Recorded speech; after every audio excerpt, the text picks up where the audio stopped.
Hello दोस्तों, नमस्कार। आप सभी का बहुत बहुत स्वागत है हमारे यूट्यूब चैनल करियर परिवार में। दोस्तों, कल हम लोग देखे थे आपका सौर मंडल। ठीक है, आज हम लोग देखने वाले हैं ग्लोब में अक्षांश एवं देशांतर से संबंधित महत्वपूर्ण प्रश्न। और ये जो आपका टेस्ट हो रहा है ये आपका बीपीएससी टीआरई 4 के लिए आपका 6 to 8 हो या फिर आपका 9 10th हो या फिर आपका 11 12th हो, सभी के लिए इम्पॉर्टेंट है। इसके अलावा दोस्तों आपका जो एस्टेट की एग्ज़ाम होने वाली है ना, उसके अलावा आपका AEDO की एग्ज़ाम होने वाली है। इसके अलावा आपका किसी भी कंपटीशन की तैयारी कर रहे हो तो उसमें आपको NCERT से संबंधित क्वेश्चन पूछे जाते हैं और NCERT पढ़ना आपके लिए बहुत ज़रूरी है। और NCERT का हम आपके लिए बनाए हैं MCQ के साथ साथ इसका नोट्स भी, वो भी आपका चैप्टर वाइज आप लोग के लिए बनाया गया है। बहुत इम्पॉर्टेंट ये आपका नोट्स है और ये MCQ है। हिंदी मीडियम में ये बनाया गया है। जिनको भी चाहिए आप इस नंबर पे कांटेक्ट कर सकते हैं, हमें व्हाट्सएप कर सकते हैं। 7857824310 है। हम लोग क्लास 6 ज्योग्राफी से शुरू किए हैं और ये आज का ये अध्याय नंबर 2 है, अक्षांश और देशांतर से संबंधित सभी प्रश्न। एक आध सवाल आपको यहाँ से एग्ज़ाम में ज़रूर देखने को मिलता है ना। तो चलिए हम लोग शुरू करते हैं। और जिन लोगों को भी इसका चाहिए या फिर आप इसका नोट्स लेना चाहते हैं या फिर MCQ लेना चाहते हैं, दोनों लेना चाहते हैं, है ना, वो आपको मिल जाएगा। इस नंबर पे व्हाट्सएप करने के बाद आपको थोड़ा सा चार्ज लगेगा, उसके बाद आपको मिल जाएगा। ठीक है, सभी एग्ज़ाम्स के लिए ये महत्वपूर्ण है। चलिए आज का पहला सवाल हम लोग देखते हैं और इसका जवाब आप लोग अपना देते चलना है। ठीक है, तो आज का पहला सवाल क्या है देखिएगा और इसका जवाब दीजिएगा कि उत्तरी ध्रुव वृत्त स्थित है ना। तो जैसे कि आज आपका चैप्टर है दोस्तों अक्षांश और देशांतर। थोड़ा सा आप लोग को पता होगा अक्षांश और देशांतर, मैं पहले भी कितने बार आप लोग को इसके बारे में बता चुका हूँ कि मान लीजिए ये हमारा ग्लोब है। ग्लोब के बीचों बीच में 0 डिग्री दोस्तों आपका अक्षांश रेखा है।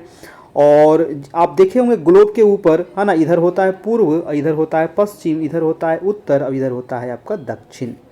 ठीक है, तो ग्लोब के ऊपर ये कुछ काल्पनिक रेखाएं खींची गई है ना। और इसी रेखाएं को जो पूर्व से पश्चिम दिशा में खींची गई है, इसी रेखाएं को कहते हैं हम लोग अक्षांश रेखा। इसको क्या कहा जाता है?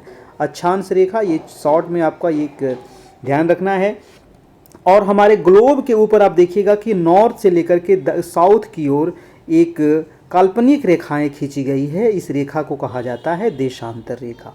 ठीक है, जो आपका उत्तर से लेकर दक्षिण तक खींची गई है इसको कहते हैं देशांतर, और जो आपका पूर्व से पश्चिम दिशा में खींची गई इसे कहते हैं अक्षांश रेखा।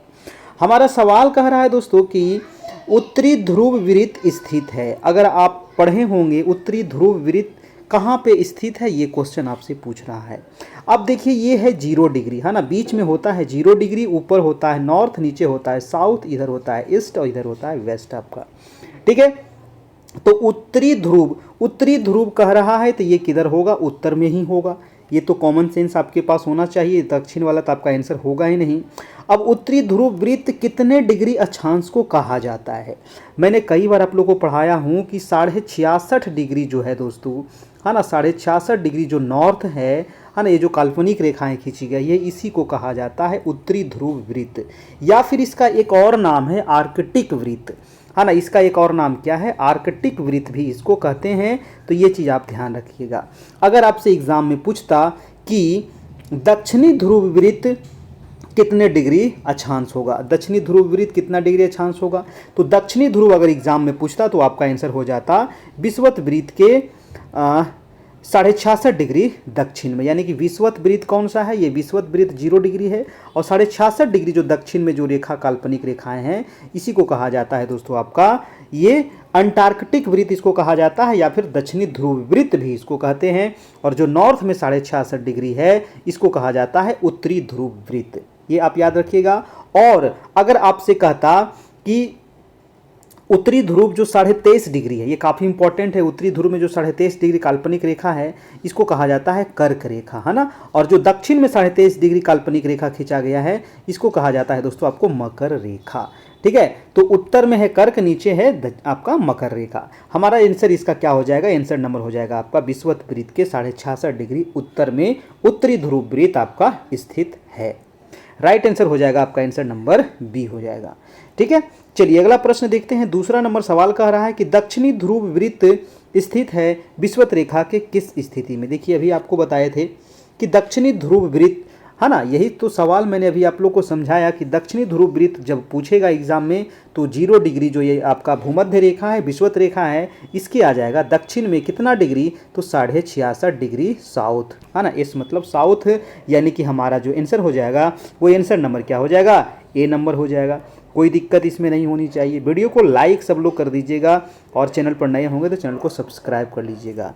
ठीक है, और इसका पीडीएफ चाहिए तो पीडीएफ भी आप हमारे यहाँ से ले सकते हैं। हमारा नंबर आपको पता है 78 57 82 43 10।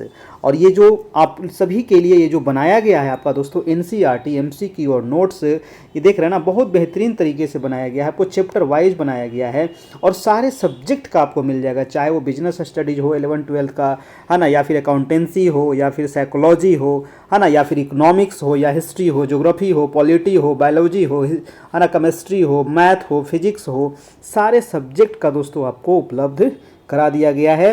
तो जिनको भी चाहिए, जिस सब्जेक्ट का भी चाहिए 6 से लेकर के 12 क्लास तक, है ना, जिस सब्जेक्ट का भी चाहिए वो आपको मिल जाएगा। प्रत्येक सब्जेक्ट का दोस्तों, है ना, प्रत्येक सब्जेक्ट का एक चैप्टर का आपको, है ना, एक सब्जेक्ट एक चैप्टर आपको मात्र 100 रुपीज़, जिसका नोट्स और एमसीक्यू दोनों आपको मिलेगा। ठीक है, चलिए अगला प्रश्न हम लोग देखते हैं। प्रश्न नंबर है आपका 3 नंबर की, कर्क रेखा अक्षांशीय मान क्या होता है। अभी आपको बताया ना कि ये आपका ग्लोब है और ग्लोब के बीचों बीच में क्या होता है, भूमध्य रेखा, और भूमध्य रेखा के उत्तर में, है ना, नॉर्थ में 23.5 डिग्री जो आपका काल्पनिक रेखाएं खींची गई है, इसी को कहा जाता है कर्क रेखा। और यही जो कर्क रेखा है दोस्तों हमारे भारत के बीचों बीच से होकर के गुजरती है ना। यही जो कर्क रेखा है ये हमारे भारत के बीचों बीच से होकर के गुजरती है, ये आप यहाँ से ध्यान रखिएगा, है ना। और कितने राज्य से होकर के गुजरती है कर्क रेखा, तो टोटल 8 राज्य से होकर के गुजरती है। गुजरात हो गया आपका, राजस्थान हो गया, मध्य प्रदेश हो गया, छत्तीसगढ़ हो गया, झारखंड हो गया, पश्चिम बंगाल हो गया, त्रिपुरा हो गया और मिजोरम हो गया, है ना। मित्र पर गमछा झार, इसका ट्रिक भी होता है, ट्रिक भी आप याद रखिएगा। इसका आंसर हो जाएगा 23.5 डिग्री उत्तरी अक्षांश। ठीक है, कर्क रेखा। अगर हमसे पूछता कि मकर रेखा जो होता है अक्षांशीय मान कितना होता है, तो 23.5 डिग्री दक्षिणी अक्षांश इसका आंसर हो जाता। अगला प्रश्न है देखिए 4 नंबर। 4 नंबर सवाल कह रहा है कि विषुवत वृत्त से ध्रुवों तक स्थित समानांतर वृत्तों को क्या कहते हैं।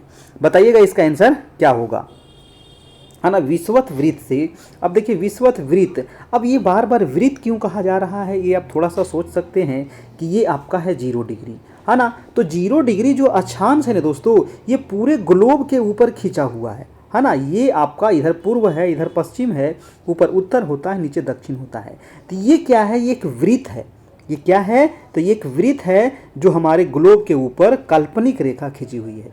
अगर आपसे एग्जाम में ये भी पूछ सकता है कि सबसे बड़ी अक्षांश रेखा कौन सी होगी, तो सबसे बड़ी कौन सी होगी, बीच वाली होगी जो 0 डिग्री, और 0 डिग्री के कहा जाता है आपको भूमध्य रेखा या फिर विषुवत रेखा या फिर इसको इक्वेटर कहते हैं। और जैसे जैसे हम उत्तर की ओर जाते हैं तो ये छोटा होते जाता है, और जैसे जैसे हम दक्षिण की ओर जाते हैं तो भी ये छोटा होते जाता है कि नहीं। तो सबसे छोटा कौन होगा, 90 डिग्री, और साउथ में 90 डिग्री, ये मात्र एक बिंदु बन जाता है दोस्तों, है ना। ये कोई रेखा नहीं है 90 डिग्री जो है। ठीक है, इसका आंसर क्या होगा हमें बताइएगा कि विषुवत वृत्त से ध्रुवों तक स्थित समानांतर वृत्तों को क्या कहते हैं। इसको कहा जाता है अक्षांश रेखा या फिर वृत्त। अब देखिए ये क्वेश्चन में ही आंसर छुपा हुआ है, विषुवत वृत्त से ध्रुव तक। अब ये विषुवत वृत्त है यानी कि 0 डिग्री विषुवत वृत्त है, यहाँ से जाएंगे कहाँ तक, ध्रुव। अब ध्रुव किसको कहते हैं, तो 90 डिग्री जो है आपका, इसी को कहा जाता है उत्तरी ध्रुव, और दक्षिण में जो आपका 90 डिग्री, इसको कहते हैं दक्षिणी ध्रुव। ठीक है, तो यहाँ से हम या तो उत्तर जाएं या तो आपकी दक्षिण जाएं। जो काल्पनिक रेखाएं खींची गई है, जो काल्पनिक वृत्त खींची गई है ना, इसको वृत्त भी कह सकते हैं। ये क्या है आपका अक्षांश रेखा, यही तो अक्षांश रेखा है ना। अगर आपसे पूछा जाता दोस्तों कि अर्धवृत्त, है ना, जो आपका देशांतर रेखा है, देशांतर रेखा वृत्त नहीं है, क्योंकि देशांतर जो रेखा है ना, ये नॉर्थ से शुरू होता है और साउथ में आगे खत्म हो जाता है। तो देशांतर रेखा जो है दोस्तों ये अर्धवृत्त है, और जबकि अक्षांश रेखा जो है ये क्या है, ये आपका एक वृत्त है। ठीक है, तो ये चीज़ आप यहाँ से ध्यान रखना है। अगला प्रश्न देखिएगा 5 नंबर। 5 नंबर आपसे सवाल कह रहा है कि अंटार्कटिक वृत्त किस गोलार्ध में स्थित है। बहुत बढ़िया प्रश्न है। आपको पता होगा कि एक है आर्कटिक, है ना, ये इसमें आप लोग कन्फ्यूजन होते होंगे, एक आर्कटिक है और एक है आपका अंटार्कटिक, है ना, एक होता है अंटार्कटिक। अब दोनों में क्या है दोस्तों, जब भी आर्कटिक कहे तो ये हो जाएगा उत्तरी ध्रुव और अंटार्कटिक कहे तो ये है आपका दक्षिणी ध्रुव में, है ना, आर्कटिक और अंटार्कटिक। ध्यान रखना है, यहाँ क्वेश्चन है अंटार्कटिक वृत्त किस गोलार्ध में है, तो आंसर हो जाएगा दक्षिणी गोलार्ध में है आपका, ठीक है, दक्षिणी गोलार्ध में है। अगला प्रश्न देखिएगा, प्रश्न नंबर हो जाएगा आपका 6 नंबर। 6 नंबर सवाल कह रहा है, देखिएगा कि पृथ्वी उत्तरी तथा दक्षिण ध्रुवों पर कैसी होती है।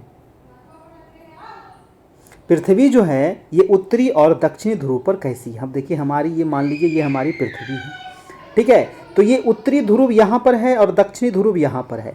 तो ये वाला जो भाग है दोस्तों ये कैसा है, आप देखे होंगे ये दोस्तों न ही उभरा हुआ है और न ही ये गोल है, तो इसका आंसर हो जाएगा चपटी है ना। ये वाला जो हमारी पृथ्वी है ये इस प्रकार से थोड़ी सी चपटी है, तो इसका हमारा आंसर हो जाएगा ए नंबर चपटी, ठीक है, आंसर हो जाएगा हमारा ए नंबर, कोई दिक्कत नहीं होना चाहिए। चलिए अगला प्रश्न है आपका प्रश्न नंबर 7 नंबर। अक्षांश वृत्त निम्नलिखित के समानांतर वृत्त बनाते हैं। अब देखिए अक्षांश वृत्त अक्षांश जो वृत्त है ये निम्न के समानांतर वृत्त बनाते हैं, विषुवत वृत्त के, उष्णकटिबंध के, प्रधान मध्याह्न रेखा के, 82.5 डिग्री पूर्वी देशांतर के। अब देखिए अक्षांश वृत्त है, अभी आपको बताया कि जो अक्षांश रेखा है ये दोस्तों आपका पूर्व से पश्चिम दिशा में एक काल्पनिक रेखाएं खींची गई है हमारे ग्लोब के ऊपर, है ना जी, ये पूरे ग्लोब के ऊपर खींची गई है, ठीक है, तो ये हो गया आपका। तो ये किसके समानांतर वृत्त बनाते हैं, ये प्रधान मध्याह्न के थोड़ी बनाता है, क्योंकि प्रधान मध्याह्न तो ये आपका ये हो जाएगा 0 डिग्री देशांतर रेखा हो जाएगा, तो ये तो आपका आंसर होगा ही नहीं, ये वाला खत्म हो गया। देखिए ऑप्शन छाटिए, 82.5 डिग्री पूर्वी देशांतर, ये भी नहीं होगा, क्योंकि पूर्वी देशांतर जैसे ही आ गया दोस्तों तो ये उत्तर से दक्षिण की ओर होती है काल्पनिक रेखा, ये भी नहीं होगा, क्योंकि ये अक्षांश हमसे पूछ रहा है ना, क्वेश्चन में अक्षांश है तो अक्षांश पर हमको फोकस करना है कि नहीं। अगला है उष्णकटिबंध, ये भी नहीं होगा, हमारा जो आंसर हो जाएगा वो विषुवत वृत्त हो जाएगा, है ना, विषुवत वृत्त के समानांतर वृत्त बनाते हैं आपका, ठीक है। अगला प्रश्न देखिएगा 8 नंबर। 8 नंबर है कि उत्तरी ध्रुव क्या दर्शाता है। अब देखिए ये ग्लोब है हमारा, अभी आपको बताए उत्तरी ध्रुव कह रहा है तो उत्तर पे हमको फोकस करना है, तो उत्तरी ध्रुव क्या दर्शाता है दोस्तों 90 डिग्री, अभी बताया ना यहाँ पर होता है 90 डिग्री, और दक्षिण ध्रुव ये भी आपका 90 डिग्री है और ये आपका है 0 डिग्री। यहाँ से ऊपर कितना जाएंगे 90 डिग्री और यहाँ से नीचे 90 डिग्री, तो उत्तरी ध्रुव जो है वो 90 डिग्री उत्तरी अक्षांश दर्शाता है ना, 90 डिग्री उत्तरी अक्षांश दर्शाता है। ऊ मने उत्तरी और द मने दक्षिणी, ठीक है, तो इसका आंसर हो जाएगा, आंसर नंबर ए हो जाएगा। कोई दिक्कत इसमें नहीं हो रहा होगा किन्हीं को तो कोई दिक्कत नहीं होना चाहिए। देखिए अपने दोस्तों को थोड़ा सा शेयर कर दीजिएगा, है ना, बहुत दिनों से क्लास ये नहीं चल रहा था, इसकी वजह से बहुत सारे लोग नहीं जुड़ पा रहे हैं। कोई दिक्कत नहीं है, चैनल पर नए हैं तो सब्सक्राइब जरूर कर लीजिएगा, अपने दोस्तों को थोड़ा सा बता दीजिएगा। कह रहा है कि जब ग्रीनविच में दोपहर के 12 बजे होंगे उस समय 180 डिग्री पर क्या होगा। बहुत बढ़िया सवाल है दोस्तों, ग्रीनविच। अब देखिए ग्रीनविच जो है ना ये कहाँ है, ग्रीनविच जो है दोस्तों ये है आपका नॉर्थ, ये है आपका साउथ। अभी आपको बताए थे देशांतर रेखा, तो जैसे कि 0 डिग्री ये भूमध्य रेखा है, उसी प्रकार से 0 डिग्री जैसे अक्षांश रेखा है उसी प्रकार से 0 डिग्री देशांतर रेखा भी तो होगा, है कि नहीं। जैसे 0 डिग्री अक्षांश है उसी प्रकार से 0 डिग्री देशांतर रेखा भी तो है, ये भी काल्पनिक रेखा है और ये कहीं से तो गुजरा होगा, है ना, किसी जगह से तो गुजरा होगा। और ये 0 डिग्री जो ग्रीनविच जो है ना, ग्रीनविच, ये ग्रीनविच पड़ता है दोस्तों आपको लंदन में, है ना, लंदन कहाँ है, इंग्लैंड में, और ग्रीनविच जो है लंदन में एक जगह है और वहीं से 0 डिग्री देशांतर रेखा गुजरती है। तो 0 डिग्री देशांतर कई बार एग्जाम में आता है, कहाँ से गुजरती है, तो ग्रीनविच से गुजरती है। अगर ग्रीनविच में कह रहा है कि बज गया 12, है ना, दोपहर के बज रहा है 12, तो 180 डिग्री पर क्या समय होगा। आपको पता है कि 1 डिग्री पार करने में कितना समय लगता है, 4 मिनट लगता है, तो 180 डिग्री पार करने में कितना लगेगा दोस्तों, है ना, 180 में हम 4 से गुना कर देंगे, आंसर हो जाएगा हमारा 720 मिनट। अब 720 में, है ना, हम 60 से भागा अगर देते हैं तो कितना आ जाएगा, 12 छक 72। अब यह क्या बज रहा है, दोपहर का 12 बज रहा है और इसमें 12 हम जोड़ेंगे तो आंसर हमारा क्या आ जाएगा, मध्यरात्रि, है ना। क्यों मध्यरात्रि आया, आप लोग समझे कि नहीं समझे। देखिए समझने वाला क्वेश्चन है ये, है ना, इस प्रकार का सवाल एग्जाम में पूछता है। दोपहर के 12 बजा है कहाँ, ग्रीनविच में, और ग्रीनविच का मान कितना होता है 0 डिग्री देशांतर, है ना, और 1 डिग्री पार करने में लगता है 4 मिनट। तो 180 डिग्री पर कितना होगा, तो 180 डिग्री पार करने में कितना लगेगा भाई साहब, 18 चौक 72 यानी कि 720 मिनट लगेगा, है कि नहीं। और मिनट को हम चेंज कर देंगे घंटा में, तो 60 से हम इसको भागा दे देंगे तो 6 से कट जाएगा, कितना बार में, 12 छक 72 यानी कि हमारे पास आ गया 12 घंटा। ठीक है, तो 0 डिग्री पर बज रहा है कितना, दोपहर के 12, तो 180 डिग्री पर कितना बजेगा, इसमें 12 घंटा हम जोड़ देंगे तो दोपहर है 12, और दोपहर 12 में अगर 12 घंटा जोड़ेंगे तो मध्य रात्रि नहीं आएगा, है कि नहीं, मध्य रात्रि बच जाएगा। यानी कि 180 डिग्री पर क्या भी समय हो रहा होगा, तो यहाँ पर अभी मध्य रात्रि होगा, और ग्रीनविच में क्या होगा, तो 12 बज रहा होगा दोपहर का। ठीक है, तो इस प्रकार से निकाला जाता है, इसका आंसर हो जाएगा हमारा ए नंबर। होगा। चलिए अगला प्रश्न है आपका प्रश्न नंबर 10 नंबर सवाल कह रहा है कि विभिन्न यामयोत्तर पर स्थित स्थानों का स्थानीय समय क्या होता है। विभिन्न यामयोत्तर पर स्थित स्थानों का स्थानीय समय क्या होता है, अलग अलग होता है, एक समान होता है, ग्रीनविच के समय के समान होगा, या फिर ऑप्शन नंबर देखिएगा डी कह रहा है इनमें से कोई नहीं। देखिए जितने भी यामयोत्तर है ना, 0 डिग्री हो, 1 डिग्री हो, 2 डिग्री हो, 3 डिग्री हो, 4 डिग्री हो, जैसे भारत का मानक, भारत का यामयोत्तर रेखा कितना है, 82.5 डिग्री। भारत का जो आपका कितना है, 82.5 डिग्री है, जो आपका इलाहाबाद के नैनी से गुजरती है ना। तो हर एक डिग्री पर समय अलग अलग होता है। तो यहाँ पर हमारा जो आंसर होगा, हर एक यामयोत्तर पर स्थित स्थानों का जो स्थानीय समय होगा वो अलग अलग होगा। लेकिन जो देश है, हमारा जो देश है ना, देश के मध्य से दोस्तों एक काल्पनिक रेखाएं खींची गई है ना, जो आपका समय निर्धारण करता है कि इस देश में क्या टाइम होगा। जैसे कि ये हमारा है 82.5 डिग्री, है ना, ये है हमारा 82.5 डिग्री जो इलाहाबाद के नैनी से गुजरती है, और जो टाइम यहीं होगा वो पूरे भारत में मान्य होगा, है ना। लेकिन समय तो अलग अलग होता है ना, लेकिन यहाँ पर मान्य वही होता है। ठीक है, चलिए ये हर एक देश का अपना एक मानक समय रेखा निर्धारित किया जाता है। ठीक है, जो लगभग देश के बीचों बीच से गुजरती है। अगला प्रश्न देखिएगा कि विषुवत वृत्त का अक्षांश मान कितना होता है। भाई साहब ये तो बहुत हल्का सवाल है, बहु वाला क्वेश्चन है। विषुवत वृत्त का मान कितना होता है, 0 डिग्री होता है, और 0 डिग्री अक्षांश होता है। 0 डिग्री अक्षांश का मान होता है 0 डिग्री, है कि नहीं। तो इसका आंसर हो जाएगा बी नंबर, कोई इसमें सोचने वाली बात ही नहीं है ना। अगर कहता कि 23.5 डिग्री जो उत्तरी अक्षांश, इसका क्या नाम है ना, तो इसको कहते हैं कर्क रेखा। 23.5 डिग्री जो दक्षिण में है इसको क्या कहते हैं, इसको कहते हैं मकर रेखा, है ना। 66.5 डिग्री जो उत्तर में है इसको कहते हैं उत्तरी ध्रुव वृत्त। 66.5 डिग्री जो दक्षिण में इसको कहते हैं दक्षिणी ध्रुव वृत्त, और 90 डिग्री जो उत्तर में इसको कहते हैं उत्तरी ध्रुव, और 90 डिग्री जो दक्षिण में इसको कहते हैं दक्षिणी ध्रुव। देखिए थोड़ा सा हम फास्ट बोलते हैं, है ना, थोड़ा सा अगर आपको ज़्यादा लग रहा होगा तो उसको थोड़ा सा आप कम कर लीजिएगा। ठीक है, चलिए अगला प्रश्न है कि कर्क वृत्त किस गोलार्ध में स्थित है। कर्क अभी ने समझा है कि 0 डिग्री है, और कर्क रेखा जो है दोस्तों ये 23.5 डिग्री, है ना, उत्तरी अक्षांश में आपका स्थित है ना। ये आपका इधर पूरब, इधर पश्चिम, इधर उत्तर, नीचे दक्षिण। 0 के ऊपर जो भी होगा वो उत्तरी गोलार्ध में आएगा, और 0 के नीचे जो भी होगा वो दक्षिणी गोलार्ध में आएगा। तो 23.5 डिग्री जो हमारा है ना, और यहीं से आपको भारत के बीचों बीच से आपको कर्क रेखा होकर गुजरती है। ठीक है, तो ये हो जाएगा कहाँ, तो उत्तर में है कर्क रेखा, इसमें कुछ नहीं सोचना है। अगला समय देखिएगा 13 नंबर है। 13 नंबर कह रहा है कि असम का धुबरी नामक स्थान कहाँ पर स्थित है।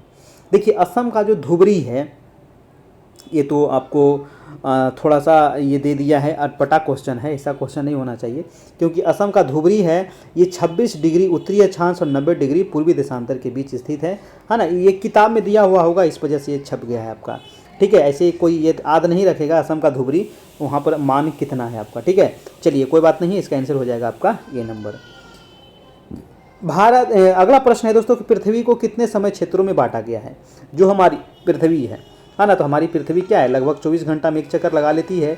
तो इसीलिए पृथ्वी का जो समय क्षेत्र है इसको 24 क्षेत्रों में इसको बांटा गया है। तो हमारा आंसर हो जाएगा बी नंबर।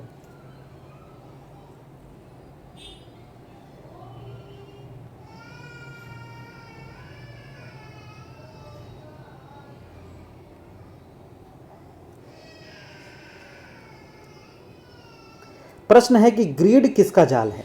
अब देखिए ग्रिड क्या है ना, ग्रिड किसका जाल है बताइएगा। अक्षांश और देशांतर यामयोत्तर का, कर्क और मकर का, सी कह रहा है ध्रुव या दक्षिणी ध्रुव का, उत्तरी ध्रुव या दक्षिणी ध्रुव का, या कोई नहीं। देखिए ग्रिड का मतलब क्या हुआ, जैसे कि ये हमारा ग्लोब है, ग्लोब के ऊपर आप काल्पनिक रेखाएं खींची देखिए होंगे, उत्तर से दक्षिण और पूरब से पश्चिम, है ना, इसी को कहा गया है ग्रिड। ठीक है, इसी को क्या कहा गया है भाई साहब, ग्रिड कहा गया है। तो आंसर हो जाएगा हमारा ए नंबर। ठीक है, अक्षांश और देशांतर याम्योत्तर को ही ग्रिड कहा जाता है ना। आंसर हो जाएगा हमारा ए नंबर। 16 नंबर है कि जिस समय ग्रीनविच पर स्थित प्रमुख याम्योत्तर पर सूर्य आकाश के सबसे ऊंचे बिंदु पर होगा, उस समय याम्योत्तर पर स्थित सभी स्थानों पर क्या होगा। क्वेश्चन समझने वाली बात है। देखिए क्वेश्चन क्या कह रहा है कि जिस समय ग्रीनविच पर, अब ग्रीनविच का मतलब आप समझ लीजिएगा 0 डिग्री, है ना। ग्रीनविच का मतलब क्या हुआ, 0 डिग्री देशांतर। स्थित कह रहा है ग्रीनविच पर स्थित प्रमुख याम्योत्तर पर, है ना, प्रमुख याम्योत्तर यानी कि 0 डिग्री, सूर्य जो है आकाश के सबसे ऊंचे बिंदु पर है, यानी कि पक्का दोपहर है। ऊंचे बिंदु का मतलब क्या हुआ, ये दोपहर की बात कर रहा है ना, ये दोपहर की बात कर रहा है। ऊंचे बिंदु पर होगा, उस समय याम्योत्तर पर स्थित सभी स्थानों पर क्या होगा। अब भाई कॉमन सेंस लगाना है कि सूर्य जो है ना ये आकाश के सबसे ऊंचा बिंदु पर है, यानी कि टॉप पर है, तो ये दोपहर होगा। शाम थोड़े होगा, शाम में तो ढल जाता है, प्रातः भी नहीं होगा, रात भी नहीं होगा। आंसर क्या हो जाएगा हमारा, दोपहर में ऐसा स्थिति उत्पन्न होगा, है ना। अगला प्रश्न देखिएगा 17 नंबर, कर्क रेखा किस समानांतर या अक्षांश से गुजरती है ना। जो हमारी कर्क रेखा है वो किस समानांतर अक्षांश से गुजरती है। 23.5 डिग्री उत्तरी, 23.5 डिग्री दक्षिणी, 66.5 डिग्री उत्तरी या 66.5 डिग्री दक्षिणी। अभी आपको बताए थे कर्क रेखा जो है 23.5 डिग्री उत्तरी अक्षांश वाले भाग में होगा आपका, है ना, वहीं से गुजरती है। और ये भारत के बीचों बीच से गुजरती है 8 राज्यों से। ठीक है, पृथ्वी अपने अक्ष पर किस दिशा में घूमती है, बताइएगा। हमारी जो पृथ्वी है, बहुत बढ़िया इंपॉर्टेंट सवाल है, हमारी जो पृथ्वी है ना, ये किस दिशा में घूमती है, पूरब से पश्चिम। अधिकतर लोग सवाल इसमें गलती जवाब देते हैं, बताइएगा इसका आंसर क्या होगा। इसका आंसर हो जाएगा पश्चिम से पूर्व दिशा में, है ना। बहुत सारे लोग को लगता होगा कि पूरब से पश्चिम, नहीं भाई साहब, पश्चिम से पूर्व दिशा में घूमती है। इसी वजह से सूर्य जो उदय होता है वो पूर्व दिशा में होता है। ठीक है, ये ध्यान रखना है। चलिए अगला सवाल है कि देशांतरों की कुल संख्या कितनी है। देशांतर, देशांतर किसको कहेंगे, ये ग्लोब है आपका। उत्तर से दक्षिण रेखाएं जो काल्पनिक रेखाएं खींची गई है ना, जो अर्धवृत्त है। देशांतर कैसा होता है, ये अर्धवृत्त होता है, यहाँ से शुरू हुआ और यहाँ के समाप्त हो गया। ये है उत्तर और ये है दक्षिण। ठीक है, तो इसकी कुल संख्या जो होती है दोस्तों, ये होती है 360। आंसर हो जाएगा आपका ए नंबर। ठीक है, अगला प्रश्न देखिएगा 20 नंबर, देशांतर की कुल संख्या। भाई साहब अभी हो गया 360, फिर से छप गया ये। चलिए 2 बार रिपीट हो गया है। अगला प्रश्न है आपका 21 नंबर। 21 नंबर सवाल कह रहा है कि उत्तरी शीत कटिबंध स्थित है ना। उत्तरी शीत कटिबंध स्थित है कहाँ पर। अब उत्तरी गोलार्ध में होगा, दक्षिणी, अब भाई साहब ये एकदम इजी सवाल है। उत्तरी शीत कटिबंध है तो दक्षिण में कहाँ से आ जाएगा ये, और पूरब में कहाँ चल जाएगा, और पश्चिम में कैसे चल जाएगा। उत्तर है तो उत्तरी गोलार्ध में ही होगा, है कि नहीं। चलिए तो इसका आंसर हो जाएगा आंसर नंबर ए।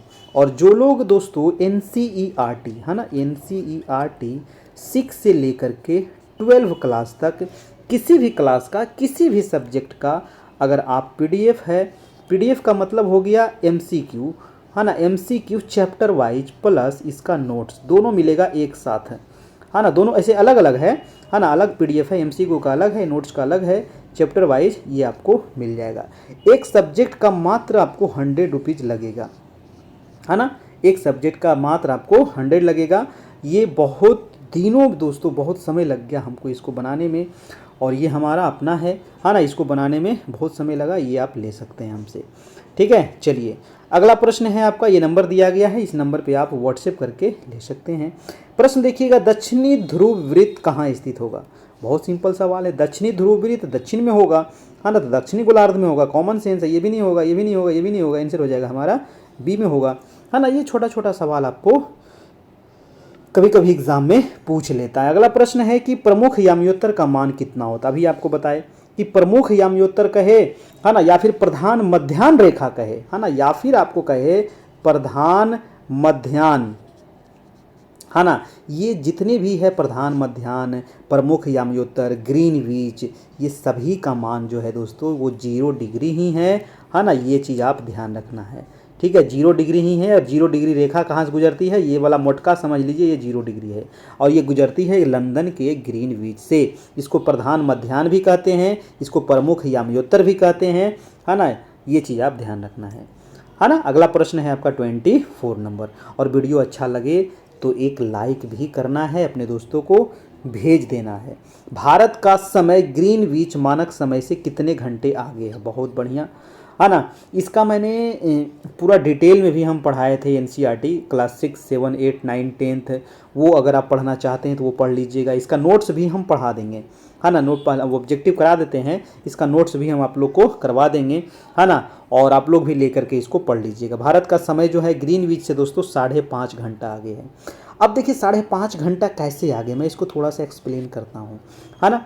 अब देखिए मान लीजिए कि ये हमारा ग्लोब है, ये है आपका 0 डिग्री, है ना।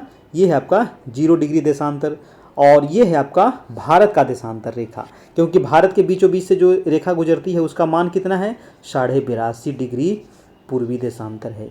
ये भारत का मानक समय रेखा हो गया, और ये हो गया ग्रीनविच का। तो हमसे क्वेश्चन क्या कह रहा है? भारत का जो समय है वो ग्रीनविच मानक समय से कितना आगे है, क्योंकि जो भी 0 डिग्री से, है ना, पूर्व दिशा में होगा उसका समय जुड़ जाता है, और ग्रीनविच से जो पश्चिम दिशा में होगा उसका समय घट जाता है। ये आप कॉमन सेंस ये चीज़ आपको याद रखना पड़ेगा कि जो भी देश, है ना, जो भी स्थान 0 डिग्री के पूर्व दिशा में है उसका समय जुड़ जाता है, और जो भी देश 0 डिग्री के पश्चिम में है उसका समय घट जाता है। ठीक है, तो भारत जो है 0 डिग्री के पूरब में है तो इसका समय जुड़ जाएगा, यानी कि भारत जो है वो ग्रीनविच से आगे है। अब कितना आगे है? अब अभी आपको बताया कि 1 डिग्री को पार करने में लगता है पृथ्वी को 4 सेकेंड। ठीक है, तो भारत का जो मानक समय है वो है 82.5 डिग्री। तो 82.5 डिग्री को पार करने में कितना लगेगा? 82.5 गुने आपको करना पड़ेगा 4, और ये आ जाएगा दोस्तों मिनट में, और मिनट को बदल दीजिएगा घंटा में, और घंटा में बदलने के बाद ये आएगा 5.5 घंटा, है ना। कितना आगे है? 5.5 घंटा ये आपको आगे है। आंसर हो जाएगा हमारा ए नंबर, याद रखना है। अगला प्रश्न है आपका 25 नंबर। कह रहा है कि शीत कटिबंध किसके नज़दीक पाया जाता है? अब देखिए शीत कटिबंध भूमध्य रेखा के पास तो नहीं होगा, क्योंकि शीत का मतलब होता है ठंडा। शीत कब पड़ता है ना? ठंडा के दिन में देखते होंगे ना, घास के ऊपर पूरा पानी जमा रहता है, उसको कहते हैं शीत। मैं देखिए एक ट्रिक बता रहा हूँ, है ना, उसको शीत कहते हैं। और शीत कब पड़ता है? ठंडा में। तो शीत कटिबंध कहाँ पे होगा? ठंडा वाले क्षेत्र में होगा। अब ये 0 डिग्री है भूमध्य रेखा, यहाँ तो भैया सालों भर गर्मी पड़ता है। यहाँ पर जो भी लोग रहते हैं एकदम काला रहते हैं, है ना। 0 डिग्री के पास आप रहिएगा, आप सालों भर गर्मी, सालों भर वर्षा होगी, है ना। यहाँ के जो लोग होते हैं बिल्कुल काले काले नजर आएंगे। जैसे जैसे यहाँ से हम जाएंगे उत्तर, या फिर यहाँ से जाएंगे दक्षिण, लोग होते जाएंगे गोरा, है ना। और भी चले जाइए आपको रूस में, रूस वाले देखते हैं कितना गोर गोर होते हैं, है ना। और दक्षिण में भी जाइएगा तो वहाँ भी आपको गोर गोर मिलेंगे। ठीक है, तो ये होता है आपका 0 डिग्री के पास सब लोग काले होते हैं, क्योंकि यहाँ सालों भर गर्मी है। तो शीत कटिबंध किसके नज़दीक होगा? भूमध्य रेखा नहीं होगा, कर्क रेखा भी नहीं होगा, मकर भी नहीं होगा, ध्रुव के पास होगा। ध्रुव क्योंकि है ये 90 डिग्री के आसपास है, तो 90 डिग्री के आसपास वाले के क्षेत्र को कहेंगे हम शीत कटिबंध। वहाँ पर सालों भर ठंडा रहता है, सालों भर बर्फ जमी रहती है। ठीक है, अगला प्रश्न है आपका 26 नंबर। कह रहा है कि भारत का मानक याम्योत्तर कितना है? अभी आपको बताए थे कि भारत का जो मानक याम्योत्तर है ना, वो कितना है। मैं थोड़ा सा भारत का मानचित्र आपके लिए थोड़ा सा ड्रॉ कर देता हूँ। ठीक है, अगर अच्छा से नहीं बने तो आप लोग माफ़ करिएगा। ये है भारत का याम्योत्तर रेखा, और भारत का मानक याम्योत्तर जो है ये है, इसका मान कितना है? 82.5 डिग्री, हाँ ना। 82.5 डिग्री पूर्वी देशांतर इसका मान है। ये कहाँ से गुजरती है दोस्तों? तो इलाहाबाद के नैनी से, इलाहाबाद के नैनी से गुजरती है। भारत का मानक याम्योत्तर जो है दोस्तों ये कितने राज्य से गुजरती है? 5 राज्य से गुजरती है। 5 राज्य याद रखिएगा, जैसे नैनी होगी आपको इलाहाबाद, इलाहाबाद कहाँ है? तो यूपी में, यूपी के बाद हो जाएगा एमपी, एमपी के बाद है ये छत्तीसगढ़, छत्तीस के बाद ये आपका उड़ीसा, उड़ीसा के बाद आपका आंध्र प्रदेश। ये 5 राज्य से होकर के ये आपको मानक रेखा गुजरती है भारत का, है ना। मानक समय रेखा इसको कहा जाता है। हर एक देश का एक समय निर्धारण किया जाता है, और जो समय आपका ये मानक समय पर होगा वही समय आपको पूरे भारत में मान्य होगा। ठीक है, आपके जो घड़ी में बज रहा है ना, वो आपको यहीं से निर्धारित किया गया है। और ये भारत का जो मानक याम्योत्तर है इसका आंसर हो जाएगा 82.5 डिग्री पूर्वी देशांतर। ठीक है, याद रखिएगा। अगला प्रश्न है 27 नंबर। 27 नंबर कह रहा है कि जब भारत में 5:30 PM बजे हुए हैं उस समय लंदन में क्या होगा? बहुत ही इंपॉर्टेंट सवाल है, चलिए इसको बनाइए आप। भारत में क्या बज रहा है? 5:30 PM का मतलब ये हो गया शाम, है ना। तो 5:30 बज गया शाम। अब आपको पता है कि जो भारत है ये लंदन, यानी कि लंदन कहने का मतलब हो गया 0 डिग्री, है ना, लंदन कहने का मतलब हो गया 0 डिग्री ग्रीनविच। तो 0 डिग्री से भारत कितना आगे है, 5.5 घंटा। तो भारत में बज रहा है 5.5, लंदन में कितना बजेगा भैया, 12 बजेगा, है ना, 12 बजेगा, क्योंकि अब 5.5 बज रहा है, हम लोग आगे ना हैं। अभी आपको बताए थे कि जो भी ग्रीनविच से पूरब में होगा उसका समय जुड़ जाता है, और जो पश्चिम में होगा उसका समय घट जाता है। ठीक है, तो भारत है पूरब में, कितना भारत का मान है, 82.5 डिग्री, है ना। तो 5.5 घंटा हम आगे हैं, तो यहाँ पर लंदन में बजेगा दोपहर का 12। दोपहर का कितना बजेगा, दोपहर का 12, क्योंकि यहाँ अगर दोपहर में 12 बजेगा तब ना भाई साहब इसमें 5.5 घंटा हम जोड़ेंगे तो भारत में बजेगा 5.5, है कि नहीं, और भारत 5.5 घंटा आगे है। कॉमन सेंस वाली चीज़ है कि नहीं। चलिए अगला प्रश्न है 28। अच्छा चलिए, ये लास्ट सवाल था आपका, कोई बात नहीं, आपका टोटल इसमें 27 आपका क्वेश्चन था आपका अक्षांश और देशांतर से। ये वीडियो आपको कैसा लगा ज़रूर बताइएगा। और जो लोग भी दोस्तों आपका बीपीएससी टीआरई 4 की तैयारी कर रहे हो, है ना, या फिर आपका दोस्तों आपका एस्टेट की तैयारी कर रहे हो, या फिर आपका सीटेट की तैयारी कर रहे हो, देखिए सीटेट में भी अब ना 1 से लेकर के 12 तक क्या होगा, सीटेट होगा। ठीक है, क्योंकि सीटेट में भी अब 1 to 5 होगा, है कि नहीं, 6 to 8 होगा, 9 10th का अलग सीटेट होगा, 11 12th का अलग सीटेट होगा। तो अभी से ही दोस्तों आप ये नोट को पढ़िए, इसका ऑब्जेक्टिव लगाइए, क्वेश्चन बैंक बनाइए, आपका रिजल्ट 100% हो जाएगा। आने वाले जो बच्चे हैं ना उनके लिए ये करना पड़ेगा। ठीक है, क्योंकि सीटेट में भी अब सीटेट ही लेगा 9 10th और 11 12th, ऐसा घोषणा कर दिया है सीटेट। ठीक है, फिर बाद में स्टेट का प्रावधान ही खत्म कर दिया जाएगा स्टेट के द्वारा। जैसे कि बिहार में अब तो टेट होता नहीं है, है ना, पहले होता था बी टेट, यानी कि Bihar TET, Bihar teacher eligibility test, है ना। अब स्टेट फिर हुआ, धीरे धीरे स्टेट भी खत्म हो जाएगा। अब इस बार तो स्टेट होगा, है ना, लेकिन अगला बार से अगर सीटेट ले लिया, अगर सीटेट 9 10th का सीटेट हो गया, 11 12th का अगर सीटेट हो गया, तो हर एक राज्य जो है ना वो अपना टेट भी समाप्त कर देगा। जैसे बिहार में अब टेट नहीं होता है ना, क्योंकि बिहार वाले सरकार ही बोल दिया गया है, क्योंकि सेंट्रल ले देवे करती है सीटेट, तो हम काहे टेट लें, है कि नहीं, बात भी सही है। चलिए, क्योंकि दोनों का तो आपका वैल्यू सेम ना है। तो ये रहा आज की क्लास, और अक्षांश देशांतर, कल इसका हम लोग तीसरा चैप्टर देखेंगे। डेली एक चैप्टर हम यहाँ पर देखते हुए चलेंगे। ठीक है, चलिए दोस्तों कैसा लगा आप लोग बताइएगा। धन्यवाद, गुड नाइट, जय हिंद, जय भारत।